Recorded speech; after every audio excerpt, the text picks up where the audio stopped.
भी उनसे भी अधिक सुंदर और बका हुआ दुर्ग था, और जगत में उसका नाम लंका प्रसिद्ध हुआ। खाई सिंधु गंभीर अति चरुई दिशी फिरी आवा, कनक कोटे मणि खचित दंड बरनी न जई बनावा। उसे चारों ओर से समुद्र की अत्यंत गहरी खाई घेरे हुए, और उसे उसके मनियों से जड़ा हुआ सोने का मजबूत परकोटा है, जिसकी कारीगरी का वर्णन नहीं किया जा सकता। हरि प्रेरित यही कल्प जोई जतु धनपति होई, सुर प्रति प्रतापी अतु बल दल समेत बस सोई। भगवान की प्रेरणा से जिस कल्प में जो राक्षसों का राजा रावण होता है, वही सूर प्रतापी अतुलित बलवान और अपनी सेना सहित उस पुरी में बसता है। रही तहा निश्चर भट्ट भरे देश सब सुरना समर संहारे, अब तहा रही शक्र के प्रेरे रक्षक कोटि जक्षपति तेरे। वहाँ बड़े बड़े योद्धा राक्षस रहते हैं, देवताओं ने उन सबको युद्ध में मार डाला, और अब इंद्र की प्रेरणा से वह कुबेर के 1 करोड़ रक्षक और यक्ष लोग रहते हैं। और दशमुख कतहु खबारी असी पाई, सेन सजी गढ़ घरेसी जाई, देख विकट भट बड़ी कटकाई, जच जीव ले गए पराई। रावण को कई ऐसी खबर मिली, तब उसने सेना सजाकर किले को जा घेरा।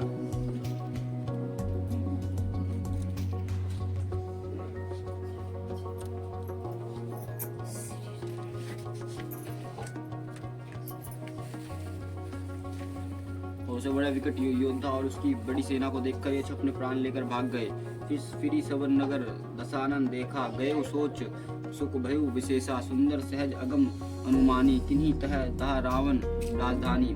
तब रावण ने घूम फिरकर सारा नगर देखा, उसकी स्थान संबंधी चिंता मिटी गई और उसे बहुत ही सुख हुआ।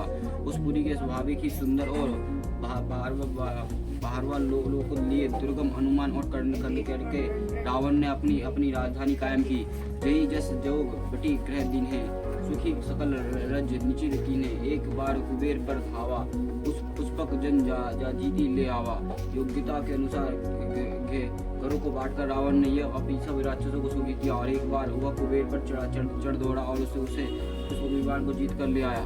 केतु कही कैलाश पुनि निन्ही से जही खाई, मनु तेली निज भोगल चला बहुत सुख पाई। फिर उसने जाकर एक बार खिलवाड़ में ही कैलाश पर्वत को उठा लिया, और मानो अपनी भुजाओं का बल तोड़कर बहुत ही सुख पाकर वहां से चला गया। सुख संपत्ति सुख सेना सहाय, जय प्रताप बल बुद्धि बढ़ाई, नित नूतन सब बढ़त जाए, जिमी प्रतिलाभ लोभ अधिकाई। सुख संपत्ति पुत्र सेना सहायक जय प्रताप बल बुद्धि और बढ़ाई, ये सब उसके नए वैसे ही बढ़ते जाते थे, जैसे प्रत्येक लाभ पर लोभ बढ़ता है। अतिबल कुंभकर्ण अस भ्राता, यही कहू नहीं प्रतिभट जग तर जाता, क्रय पान सेवई सठ मासा, जगत होते होई तू पुर त्रासा। अत्यंत बलवान और कुंभकर्ण सा उसका भाई था, जिसको जोड़कर योद्धा जगत में पैदा ही नहीं हुआ। वह मदिरा पीकर 6 महीना सोया करता था, और उसके जगत में तीनों लोकों में तहलका मच जाता था। जो दिन प्रति आहार कर सोई, विश्व बेगी सब चौपट होई, समीर समर धीर नहीं जय जय बखाना, तेई सम अमित वीर बलवाना। यदि वह प्रतिदिन भोजन करता तब तो वो संपूर्ण विश्व से गई चपेट खाली हो जाता। गंभीर ऐसा था कि जिसकी वर्णन नहीं किया जा सकता। लंका में उसके ऐसे असंख्य बलवान वीर थे, बड़ी दानद जेठ सुत दासु, बट मुँह प्रथम लीक जग जासु, यही न हुई रन सन्मुख कोई, सुरपर निधि परवन होई। मेघनाथ रावण का बड़ा लड़का था, जिसका जगत के योद्धाओं में पहला नंबर था। रण में कोई भी उसका सामना नहीं कर सकता था। सब स्वर्ग तो उसके भय से नित्य भागदड़ मची रहती थी। कुमुक अंकपन कुल शरद धूमकेतु अतिकाया, एक जग जीती ऐसे सुबट निकाया। दुर्मुख और काकपन वर्जदंत और धूमकेतु और अतिकाय आदि ऐसे अनेक योद्धा थे, जो अकेले ही सारे जगत में जीत सकते थे। काम रूपी जिन्हीं सब माया, सपने जिन्हीं के धर्म न दाया। दसमुख बैठे सब सभा 112, देखी अमित अपना परिवारा। सभी राक्षस मनमाना रूप बना सकते थे और माया जानते थे। उनके दया धर्म स्वपन में भी नहीं था। एक बार सभा में बैठे हुए रावण ने अपनी अगणित परिवार को देखा। सुत समूह जन परिजन नाती, गने के पार निश्चर जाति, सेन बिलोकी सहज अभिमानी, बोल वचन क्रोध मदसानी। पुत्र पौत्र कुटुंबी और सेवक ढेर थे। सारी राक्षस जाति को तो गिनी ही कौन सकता था। अपनी सेना को देखकर स्वभाव सुई अभिमान रावण क्रोध और गर्व में सनीवानी बोला। सुनहु सकल रज निचर जूथा, हमारे बैरी विरुद्ध बरु था। तो सन्मुख नाही करी लड़ाई, देखी सबल रुद्र जही पराई। ये समस्त राक्षसों के दलों सुनो, देवतागण हमारे शत्रु है, वह सामने आकर युद्ध नहीं करते, बलवान शत्रु को देखकर भाग जाते हैं। तिन्ही कर मरण एक विधि होई, कहू बुझाई सुनू अब सोई। तो द्विज भोजन मत होम श्राद्धा, सबके जय करूँ तुम बाधा। उनका मरण एक ही उपाय से हो सकता है, मैं समझा कर कहता हूँ। अब सुनो, उनमें से उनके बलों को बढ़ाने वाले ब्राह्मण भोजन, यज्ञ, हवन और श्रद्धा, इन सबों में जाकर तुम बाधा डालो। सुधा छीन बलहीन सुर सहेजी, मिली आई तब वही एक चढ़ी भली भांति अपनाई। भूखे से दुर्बल और बलहीन को होकर देवता सहज में ही मिलेंगे, तब उनको मैं मार डालूंगा, अथवा भली भांति अपने अधीन करके स्वाधीन करके छोड़ दूंगा। मेघनाथ कहू पुनि अकरावा, दिनी शिक्षित बोल बलु बहुरी बढ़ावा। जेसुर समर धीर बलवाना, जिन्हीं के लरीबे अकर अभिमाना। फिर उसने मेघनाथों को बुलाया और सीखा पढ़ाकर उसके बल और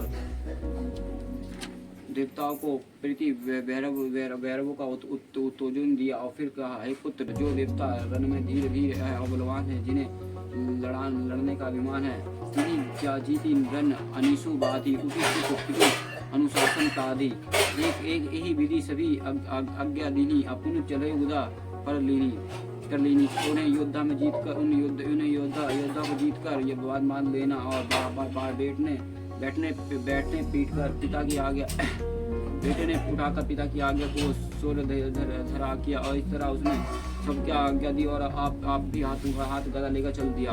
चलत दसाना डोलत आवानी, गर्जत गर्भ स्त्री सुर रवानी। रावण आवत सुनु सकोहा, देव नहा ताके मेरु गिरी खोवा।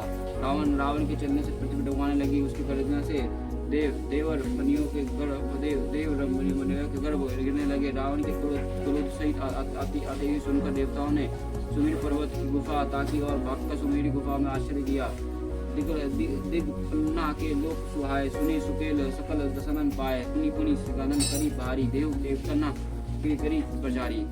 दिक्पाली को सारे सुंदर लोकों में रावण ने सुन पाया, और वहाँ बार भारी सिंह अर्जुन करते देवताओं को ललकार गाली देता था। रन मत फिरी जग धावा, प्रतिभट खोजत कतहु न पावा। रवि शशि पवन करुणी धनधारी, अग्नि कल काल जम सब अधिकारी।